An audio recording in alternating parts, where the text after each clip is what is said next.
1968, Memphis, Tennessee. A local labor dispute escalates into a major battle for economic and civil rights. It draws Martin Luther King Jr. into the final confrontation of his life and marks the end of an era in the civil rights movement.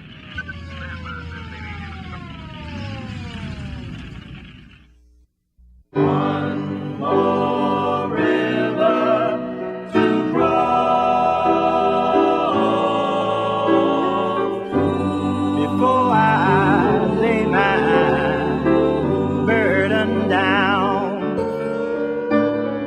One more river to cross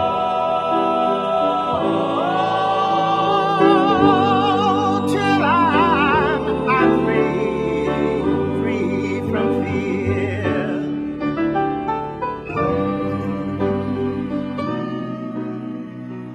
100 years after the freeing of the slaves, their descendants were still relegated to the lowest rungs of the economic ladder.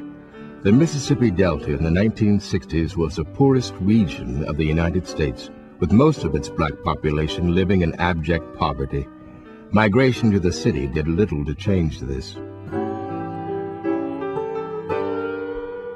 In Memphis, most attempts by black workers to organize for decent wages and working conditions were brutally suppressed. With the underpaid black workers still forming the basis of the region's economy, the values of the Old South remained essentially unchanged. One more river to cross.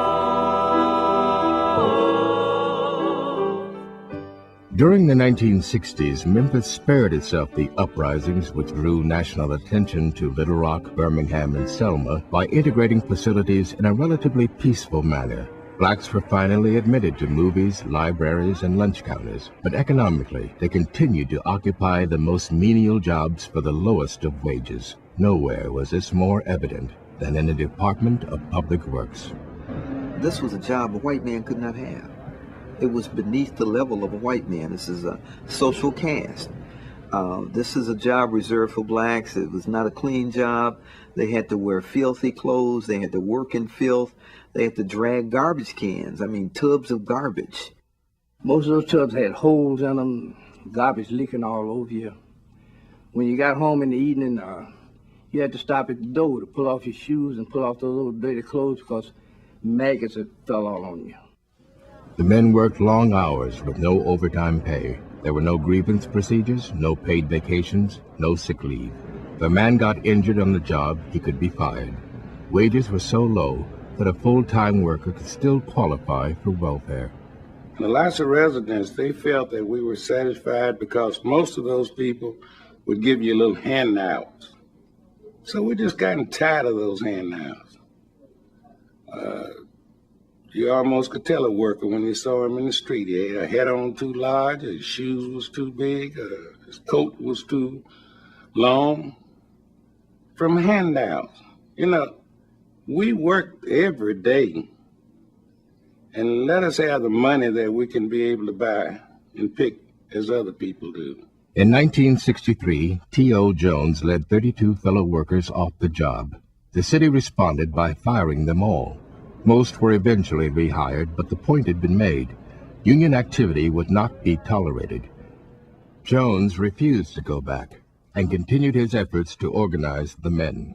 You know, he used to tell me, because I used to see all this paperwork and stuff, he would tell me, he said, these people don't realize that they don't have to live like this. They don't realize that if they come together, that they can overcome these little things, you know, although they think they can't win, but they can. You know, it was like he was telling me, convincing me that he was right. Jones succeeded in getting affiliation with AFSCME, the American Federation of State, County, and Municipal Employees. But few men were willing to risk their jobs by joining. Despite this, Jones persisted. In the first part of '68, you know, you had more and more people, they started meeting, you know, what they would call like Wildcat-like meetings. But it was more people coming every time, and they let him know that it was close at hand. February 1968, after years of unheeded complaints about faulty equipment, the inevitable happened. On a rainy day, an electrical short activates one truck's garbage compressor. 2 men are crushed to death. There is no workman's compensation, no insurance for their families. Feeling they have nothing left to lose, 1,300 sanitation workers walk off the job.